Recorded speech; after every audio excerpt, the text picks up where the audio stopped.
Makatatanggap ng 13th month pay ang mga kasambahay at mga nagtatrabaho sa pribadong sektor sa ilalim ng job order at contract of service.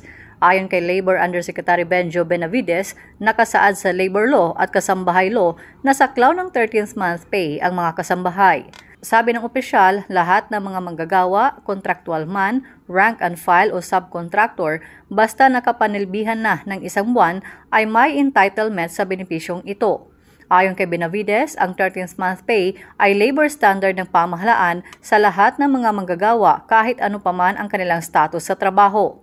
Ngayon po, dahil po sa tinatawag po nating Kasambahay Law na naipasa po noong 2013 pa, ang ating pong mga kasambahay, katulad ng iba pang mga kamanggagawaan sa mga kumpanya, sila po ay entitled din sa 13-month pay. Paano po yung qualifying requirement of service? Parehas po.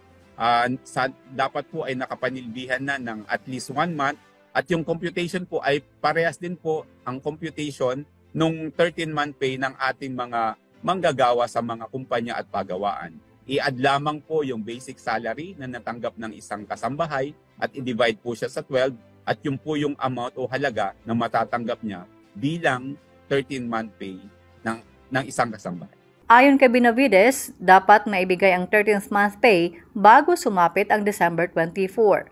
Nilinaw naman ng opisyal na ang mga job order at contract of service na mga kawani ng gobyerno ay hindi saklaw ng Presidential Decree 851. Pero may ibang ahensyaan niya ng pamahalaan na may mga kawani na kontraktual tulad ng nasa mga agency gaya ng security guard o janitorial services ay saklaw ng nasabing batas at entitled sa 13th month pay. Pag-amin ni Benavides, walang parusa na ipapataw sa mga hindi magbibigay ng 13th month pay pero maaaring pagpaliwanagin ng DOLE. Una rito, naglabas na ang Department of Budget and Management ng 69.4 billion pesos na pondo para sa year-end bonus at cash gift ng mga manggagawa sa gobyerno. Katumbas ito ng isang buwang sweldo habang ang cash gift ay nasa 5,000 pesos. Sa naturang pondo, nasa 45.3 billion pesos ang inilaan para sa mga civilian personnel habang nasa 15.2 billion pesos naman ang laan para sa mga military at uniformed personnel.